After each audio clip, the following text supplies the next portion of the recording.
मी भाऊसाहेब बाबासाहेब खरसडे, कृषी व पशुसंवर्धन सभापती, जिल्हा परिषद धाराशिव.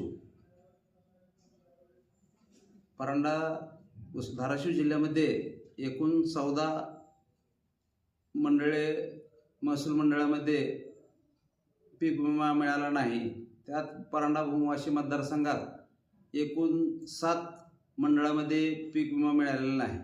त्याच्यात पाचपिंपळा, आसू, शेळगाव, सोनारी व आनळा असे एकूण 6 व वाशी तालुक्यातील वाशी असे 7 मंडळामध्ये पीक विमा मिळाला नाही. वास्तविक पाहता गेल्या वर्षी आपण पूर्ण महाराष्ट्राने पाहिले आहे की परंडा भूमवाशीमध्ये अतिवृष्टी खूप मोठ्या प्रमाणात झाली होती. कारण त्यावेळेस परंडा तालुक्यामध्ये तर अक्षरशः हेलिकॉप्टरद्वारे माणसं बाहेर काढण्यात आलेली आहेत. आणि अशा परिस्थितीत स्वतः अजितदादा अतिवृष्टीच्या वेळेस परंडा तालुक्याला भेट दिली होती. त्यावेळेस त्यांनी स्वतः अतिवृष्टीची पाहणी केली होती. इतकं महाभयंकर आमच्या तालुक्यामध्ये अतिवृष्टी झाली असताना आमच्या 7 मंडळामध्ये पीक विमा मिळाला नाही. मी याची माहिती घेतली असता काही टेक्निकल प्रॉब्लेममुळे पीक कापणी प्रयोगामध्ये ही पिकाची उत्पादकता खूप मोठ्या प्रमाणावर घटल्याचे दिसून येत असून पीक विमा त्या आधारे सर्व विमाधारकांना मिळणे अपेक्षित होतं.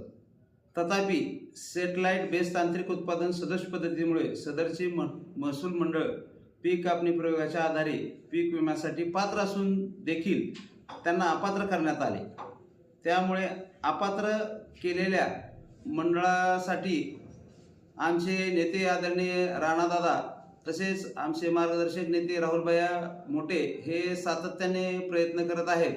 आणि मी स्वतः जिल्हाधिकारी साहेबांना निवेदन देऊन व तसेच आपल्या महाराष्ट्र राज्याचे कृषी मंत्री भरणेमामा यांना सुद्धा निवेदनाद्वारे विनंती केली आहे की जे शेतकरी या विम्यापासून वंचित राहिले आहेत त्यांना न्याय देण्यासाठी व त्यांना पीक विमा मिळवण्यासाठी किंवा पीक विम्याच्या यादीत त्यांच्या शेतकऱ्यांचं नाव समाविष्ट करण्यासाठी आम्ही सातत्याने मी सुद्धा प्रयत्न करणार आहेत.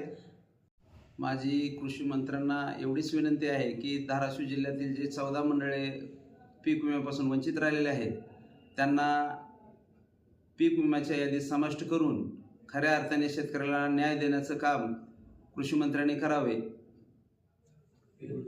एवढीच माझी या माध्यमातून विनंती आहे.